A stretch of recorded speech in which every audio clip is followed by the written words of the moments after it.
नमस्कार दोस्तों, कैसे हो आप लोग। उम्मीद करता हूँ अच्छे होंगे। मैं air force LDC defence job expert channel पर आपका स्वागत करता हूँ। आज मैं आप सब लोगों के लिए बहुत शानदार वैकेंसी लेकर आया हूँ। जो भाई एयरफोर्स एलडीसी में किसी वजह से रह गए थे, चाहे उनका पेपर अच्छा नहीं हुआ हो या किसी वजह से उनका एडमिट कार्ड नहीं आया हो या फॉर्म नहीं अप्लाई किया हो, उनके लिए फिर से एक बार बहुत शानदार मौका आ चुका है। आर्मी ऑर्डिनेंस कोप अभी होती क्या है, इसके बारे में मैं आपको थोड़ा सा डिटेल में बताता हूँ। पहले अपना पूरा नोटिफिकेशन देख लेते हैं एक एक करके। पहले तो आप यहाँ पर ऊपर देख पा रहे होंगे, government of India ministry of defence, यानी ये रक्षा मंत्रालय के अंतर्गत आती है, मिनिस्ट्री ऑफ डिफेंस के अंतर्गत है। ये होती है एओसी आर्मी ऑर्डिनेंस कोप है। ठीक है। इसमें आप वैकेंसी देख लीजिए। जैसे सबसे पहले वैकेंसी है मटेरियल असिस्टेंट, इसको एमए बोलते हैं। ये ग्रेजुएशन लेवल वालों के लिए होती है, जिन्होंने ग्रेजुएशन कर लिया है कंप्लीट, यानी आपका बीए बीएससी या बीकॉम वगैरह कर लिया है तो उनके लिए है। यहाँ पर आप वैकेंसी देख पा रहे होंगे। यूआर की 10 है, ईडब्ल्यूएस की 1 है, ओबीसी की 5, एससी की 2, एसटी की 1 है। ठीक है। एक्स सर्विसमैन की भी एक वैकेंसी। आपकी जो सैलरी है वो 29,200, ये बेसिक सैलरी है। इसमें आप 50% डीए भी ऐड कर लीजिए, टीएडीए वगैरह सारा ऐड कर लीजिए, तो आपकी सैलरी मोटा मोटी 55 से 60 हज़ार के आसपास पहुंच जाती है। ठीक है, लंबा नहीं करते अपन आगे। आप देख सकते हो एक एक करके चीज़ें मैं आपको स्टार्टिंग में बता चुका हूँ। जूनियर ऑफिस असिस्टेंट, जिसको जी ओ ए बोलते हैं, ये वैकेंसी उन भाइयों के लिए है जो एयरफोर्स में किसी वजह से रह गए थे एलडीसी के लिए। क्योंकि इसमें सारा का मटेरियल वही है, वही टाइपिंग स्पीड रहेगी, सारा का सारा वही सिलेबस सब कुछ। और आगे मैं आपको ये भी बताऊंगा कि आपको तैयारी कहाँ से करनी चाहिए और क्या कुछ होता है इसमें। जे ओ ए जूनियर ऑफिस असिस्टेंट होती है, ये 12वीं लेवल की भर्ती होती है। अगली है सिविल मोटर ड्राइवर ओ जी। ठीक है, ये 10th लेवल की भर्तियाँ होती है। फायरमैन है, ये सब भर्ती आप देख पा रहे होंगे। काफ़ी अच्छी वैकेंसीज आई हुई है, तो आप बहुत शानदार मेहनत कर सकते हो। ट्रेडमैन मेट की भी काफ़ी शानदार वैकेंसी है। मेन मेन चीज़ें देखेंगे, फालतू का नोटिफिकेशन देखकर अपना बहुत ज़्यादा टाइम वेस्ट नहीं करेंगे। आप यहाँ पर रीजन देख सकते हो। ईस्टर्न रीजन में आपका जो असम, अरुणाचल प्रदेश है, नागालैंड है, मणिपुर में है, तो इन सब का दिया हुआ है। ठीक है। जिसमें मटेरियल असिस्टेंट की 19 वैकेंसी है। जे ओ ए जो जूनियर ऑफिस असिस्टेंट बोला था, उसका 19 वैकेंसी है। सीएमडी जो मोटर व्हीकल वाला है, फायरमैन की 71 वैकेंसी है, एमटीएस की 9 है, ट्रेडमैन मेट की 330 वैकेंसी है। सबसे ज़्यादा वैकेंसी इसी में है। ये आपका वेस्टर्न रीजन है, नॉर्थर्न, साउथर्न, साउथर्न वेस्टर्न और सेंट्रल वेस्ट का है। तो आप देख लीजिए, सबसे ज़्यादा वैकेंसी वो ईस्टर्न में है। सरकार अब की बार ईस्ट में बहुत ज़्यादा मेहरबान है। तो ईस्ट वालों भाइयों के लिए तो एक गोल्डन अपॉर्चुनिटी है, उनको किसी भी हाल में ये मौका छोड़ना नहीं चाहिए। और बाकी की भी काफ़ी अच्छी अच्छी वैकेंसीज है, इतनी बुरी भी नहीं है। बहुत ज़्यादा पदों पे नहीं है, लेकिन इतनी आती है जो डिफेंस सिविलियन होती है उनकी। तो आप अपने हिसाब से देख लेना कि आपको क्या करना, तैयारी करनी या नहीं करनी। बात करते हैं एज लिमिट और क्वालिफिकेशन की। तो भाई जो एमए की वैकेंसी है मटेरियल असिस्टेंट में, उसमें एज है वो 18 से 27 है। मटेरियल असिस्टेंट में आपको ग्रेजुएशन होना जरूरी है सबसे पहले तो। ठीक है, इसके अलावा आपको अलग से कोई सर्टिफिकेट की जरूरत नहीं है। आप सिर्फ ग्रेजुएशन हो तो आपका काम हो जाएगा, आराम से फॉर्म अप्लाई कर सकते हो, कोई दिक्कत नहीं है कहीं भी। अगली बात करते हैं जूनियर ऑफिस असिस्टेंट की। इसमें आपकी जो एज है वो 18 से 25 है। आपको 12th पास होना ज़रूरी है। साथ में आपकी टाइपिंग स्पीड 35 वर्ड पर मिनट इंग्लिश में होनी चाहिए और 30 वर्ड पर मिनट हिंदी में होनी चाहिए। हालांकि टाइपिंग का यहाँ पर कोई सर्टिफिकेट नहीं मांगा है। अगर आपको आती है तो भी आप फॉर्म अप्लाई कर सकते हो, नहीं भी आती है तो भी फॉर्म अप्लाई कर सकते हो। आप टाइपिंग आराम से सीख लेना बाद में, कोई दिक्कत नहीं है इसमें। अगला जो है सिविल मोटर ड्राइवर, इसमें आपकी एज है वो 18 से 27 है और आपको 10वीं पास होना ज़रूरी है। साथ में आपको हैवी व्हीकल का है वो लाइसेंस होना ज़रूरी है। अगली जो वैकेंसी है वो टेली ऑपरेटर ग्रेड 2 की वैकेंसी है। इसमें आपको 12वीं होना ज़रूरी है। इंग्लिश आपका जो कंपलसरी सब्जेक्ट है, मेरे ख्याल से हर राज्य में कंपलसरी होगा, तो वो होना ज़रूरी है, वो तो अपने आप ही होगा।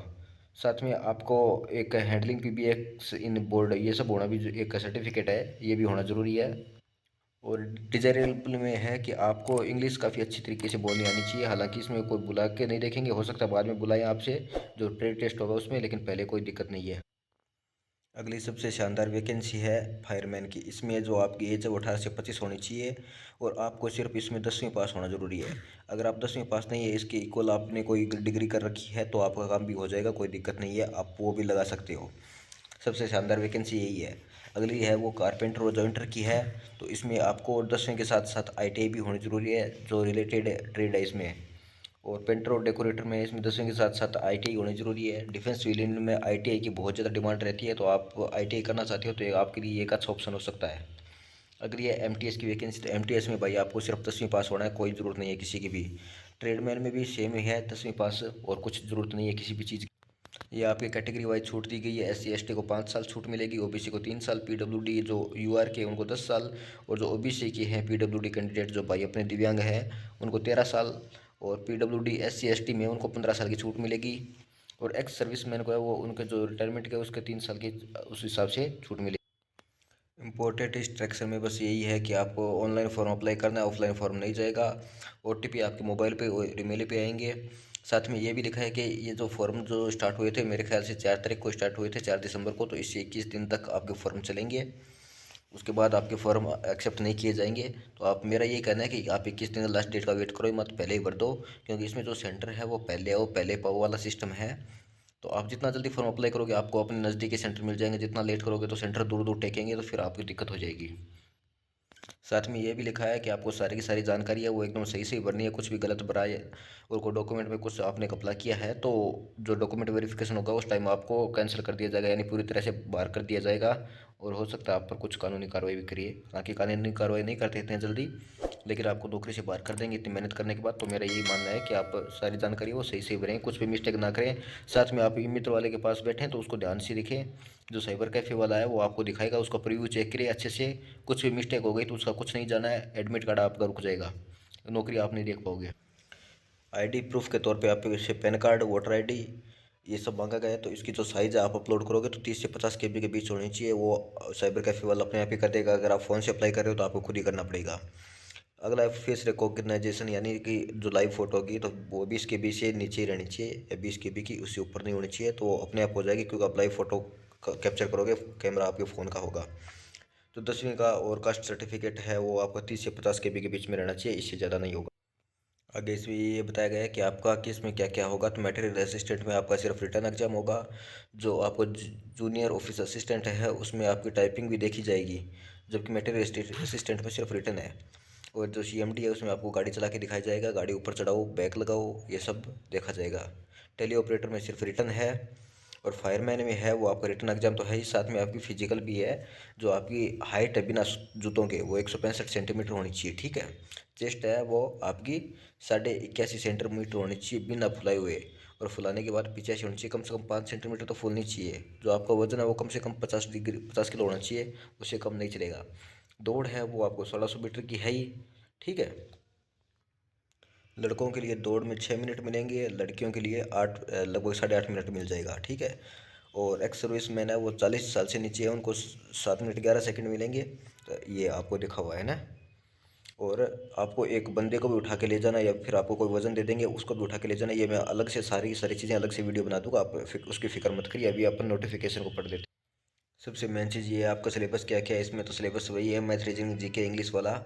50 नंबर की जो है वो आपको जनरल इंटेलिजेंस मिलेगी। जो रीजनिंग है आपकी वो 50 नंबर की होगी, 50 क्वेश्चन होंगे। मैथ्स है वो 25 क्वेश्चन 25 नंबर, इंग्लिश है वो 25 क्वेश्चन 25 नंबर, और जो GK है वो 50 question 50 number. Total 150 question 150 number, 2 घंटे का आपको टाइम मिलेगा।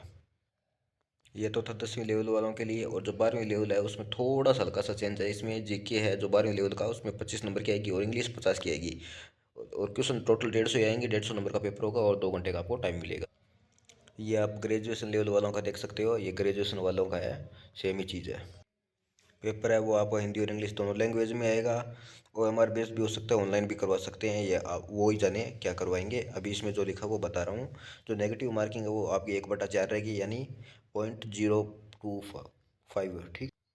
ये आपका अंदर से सिलेबस है पूरा का पूरा। ये रीजनिंग है, ये इंग्लिश है, न्यूमेरिकल एप्टीट्यूड है, और ये जनरल अवेयरनेस है। आप स्क्रीनशॉट ले सकते हो। पोस्टिंग जो है आपकी वो पूरे देश में कहीं भी हो सकती है, जहाँ भी AOC आर्मी ऑर्डिनेंस कॉप के जो सेंटर हैं वो। ये एक परमानेंट भर्ती है, इसमें कोई अग्निवीर लागू नहीं होता। सारा का सारा आपको डिफेंस सिविलियन वाला सिस्टम मिलेगा। जो एयरफोर्स LDC पे जो वीडियो बने हुए हैं क्या क्या सुविधा मिलेगी वो सारी इसमें भी मिलेगी। ये भी एक डिफेंस सिविलियन है, LDC डिफेंस सिविलियन ही है। अगर आप तैयारी स्टार्ट करना चाहते हैं इसकी अच्छे से, तो आप हमारे पेड बैच से जुड़ सकते हैं। पेड बैच से जुड़ने के लिए इंस्टाग्राम पे मुझे मैसेज कीजिए, लिंक है वो डिस्क्रिप्शन में है, और चैनल के अबाउट सेक्शन में भी अवेलेबल है। और जिन भाइयों ने पहले से बैच ले रखा है हमारा, तो उनको अलग से बैच लेने की ज़रूरत नहीं है, उनसे उनका काम हो जाएगा, ठीक है। कुछ भी उससे बाहर नहीं जाने वाला, आप अच्छे से तैयारी कीजिए। बस इतना सा है, थैंक यू सो मच।